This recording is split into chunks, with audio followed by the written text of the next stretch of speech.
دا وخت په دې ګراوند او په دې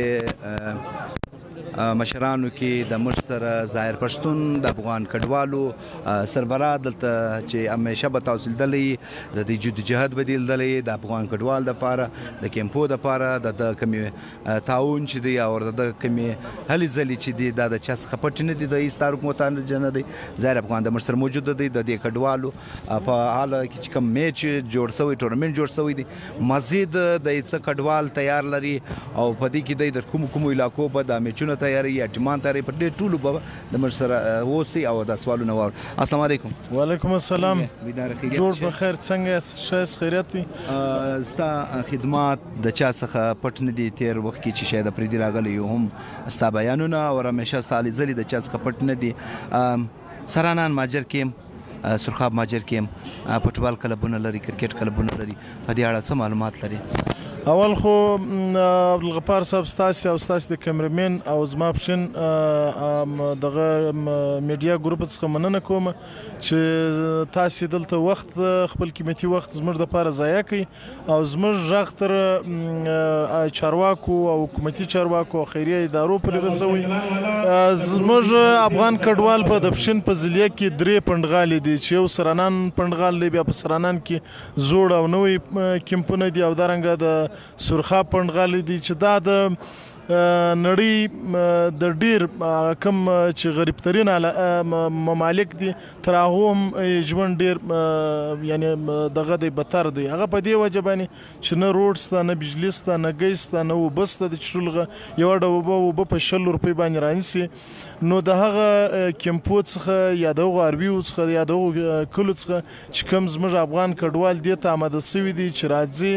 دلته میچ کوي یا د فوټبال یا د کرکټ، دا ډیره غټه لاسته راوړنه ده. اول خو زه د حکومت پاکستان او یونیسیار مننه کوم چې 40 کاله مسلسل زموږ د افغان کډوالو سره نه ستړي کېدونکي هلې ځلې کړي دي. خو زموږ د فوټبال یا د کرکټ دپاره یا نور د سپورټ په حواله باندې چې کومې ادارې پوسولې زموږ سره کومک کوي، خصوصا د ویس اداره، دارنګه سوسایټي، یونیسیار، موږ د دوی قدرداني کوو. خو یوه غوښتنه او علم د دوی څخه دا ده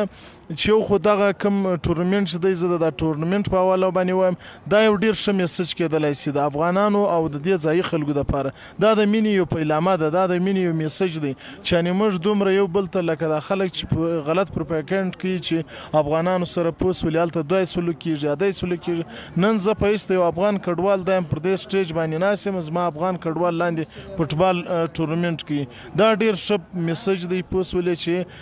نړیوالو ته او هغه خیریه ادارو ته چې پوس ولې موږ ته پاکستان یا د پاکستان ځایي خلکو دومره مینه راکړې. او پاتې شو کومې زموږ ستونزې چې دي هغه ستونزې نه یوازې په دې یوه انټرویو کې بیانېدی شي او نه پوس ولې د چا څه پټې دي. خو بیا هم زموږ په کار ده، زموږ غوښتنه دا ده او اړوندو ادارو ته په کار دا ده چې زموږ په کیمپو یا زموږ په ارویو کې دوی د فوټبال دپاره، د کرکټ دپاره د لوبو سامانالات ورکړي او هلته ګراونډونه جوړ کړي چې افغان کډوال وکولی شي خپل په مابینځ کې پوس ولې دغه رقم دوستانه لوبې وکړي لکه کوم چې دلته ټورنمنټ کې شو. ډېر ښه الفاظ، ډېر ښه ټکي دا شامل کولو په دې څو ټکو په لنډ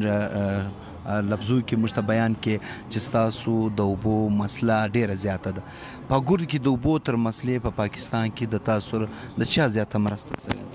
زموږ سره خو چې زیاته مرسته کېږي ټول یونیسیار دی. په یونیسیار کې بیا د خپل هر پروجیکټ مختلفو ادارو ته ورکړی. زموږ د اوبو پروجیکټ چې دی هغه د ویس سره دی، د ایجوکیشن د سوسایټي سره دی، د هیلت په اړوند باندې موږ سره د 2019 څخه دا پروجیکټ ختم شوی دی، هېڅ مدد نه کېږي. نو بیا هم چون د ویس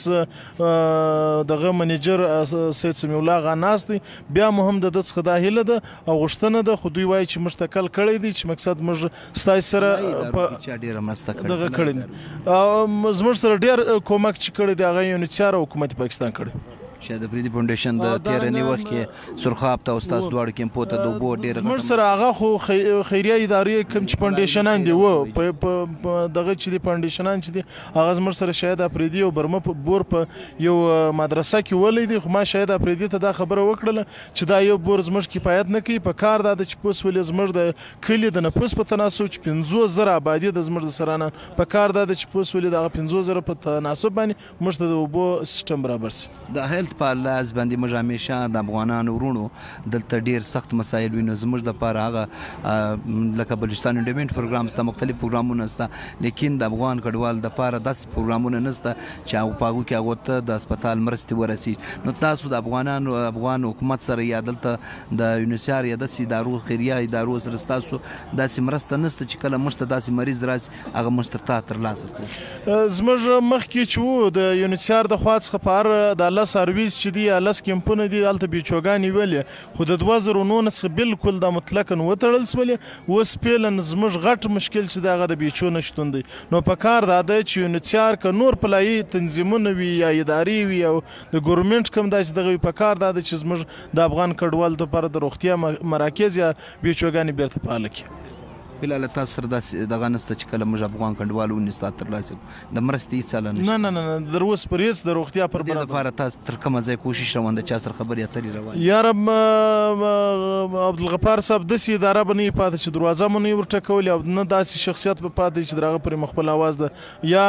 مخامخ یا په لیکلي شکل یا مو د میډیا په ترو باندې نه وي ورسولی دا پیغام خو تر اوسه پورې چا مثبت پیغام نه دی راغلی خو دغه ټورنمنټ چې سوی دی دا اوس کوم ټورنمنټ شروع دی زما د ټولو ادارو څخه غوښتنه دا ده چې دا یوازې تر سپورټ پورې محدود نه کړي بلکې په علمي ډګر کې د سټوډنټ په حواله باندې په اصولي د زده کړې په اړوند باندې دغسې پروګرامونه جوړ کړي لکه څنګه چې ویس خپل دغه حق ادا کړی دی دا رقم په کار دی چې سوسایټي هم د دې دپاره په اصولي دغسې پروګرامونه په لارې کې واچي چې څنګه وکولی سي د یو پنډغالي یا د یو کیمپ یا د اروي سټوډنټ د بل لوکل د یو سکول د سټوډنټ سره دغه رقم مقایسه سي د هغو ته چې کوم انتظامات ورکړل سوي دي هغه کوم